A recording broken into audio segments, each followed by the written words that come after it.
1800s, Manchester, England was the epicentre of the Industrial Revolution. Manchester's story is often shrouded in the smog and soot of Charles Dickens' novels, but this is a city with a glorious past and perhaps an even greater future.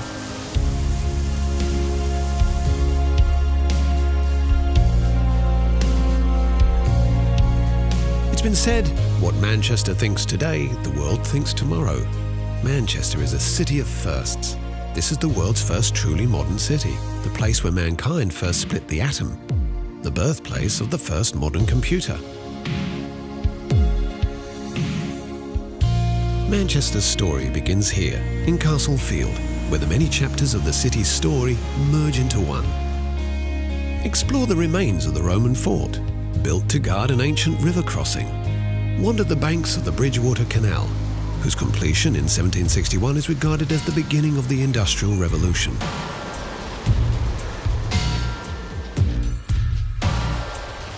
Admire the warehouses and mills, which once numbered in the thousands and generated incredible wealth for the city, while in the background is Beetham Tower, the symbol of a city once again on the rise.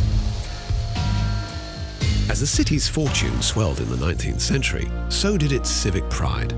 Manchester's elites saw the city as the new Venice and commissioned grand buildings and monuments, taking architectural inspiration from across the ages.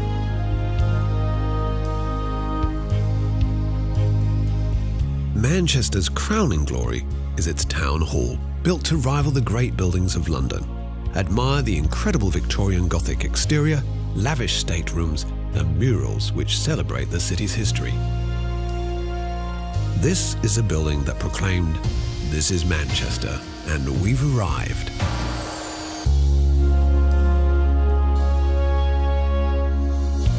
For 2 centuries, Manchester's merchants went on a spending spree, scouring the world in search of cultural treasures to fill their stately homes.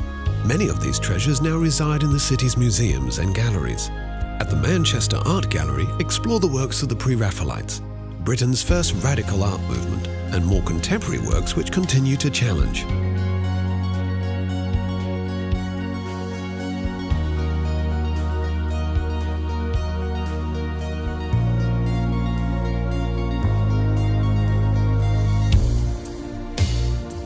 At the Manchester Museum, step into a Gothic Revival time capsule housing millions of items from a T-Rex skeleton called Stan to one of the UK's most important Egyptology collections.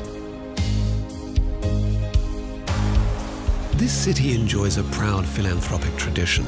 Perhaps the city's greatest was Enriqueta Rylands, whose gift to the city was the John Rylands Library.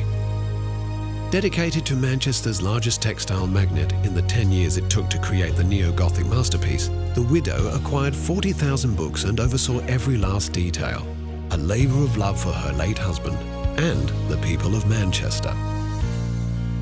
Manchester has long understood the power of knowledge.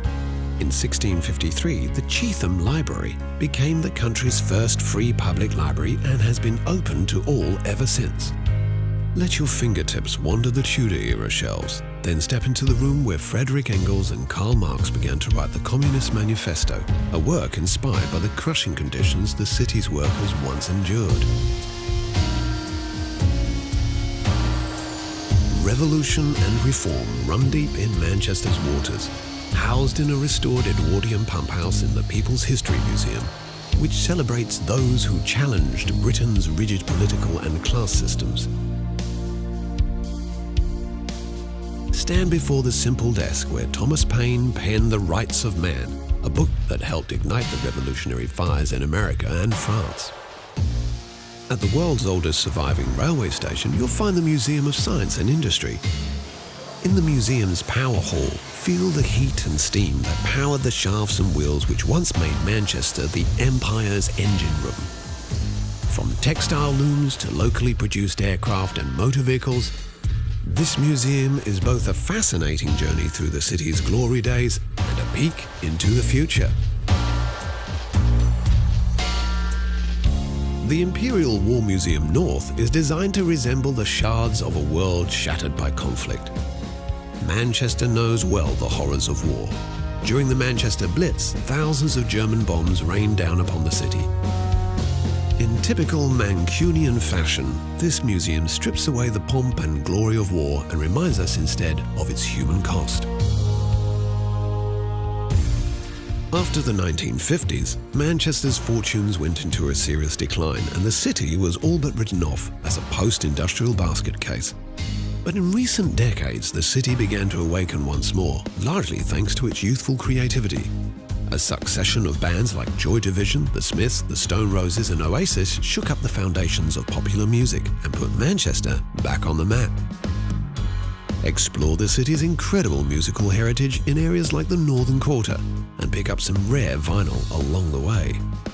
Then head to The Village, around Canal Street, which perfectly encapsulates the Mancunian ideals of tolerance, self-expression and good times. But if there is one source of pride that truly unites this city, it's its two football clubs, Manchester City and Manchester United. In 1968, Manchester United became the first English club to become European champions. Today, the club enjoys a global fan base in the millions. Learn more at the National Football Museum in the city centre, or better still, time your visit for a match at Old Trafford, Manchester's Theatre of Dreams, since 1910. Manchester may no longer be England's industrial powerhouse, but it's a city that's never stopped dreaming. Right across the city, daring new projects, innovations and ideas continue to capture the world's attention. In this city of firsts, the only question is, what will Manchester do next?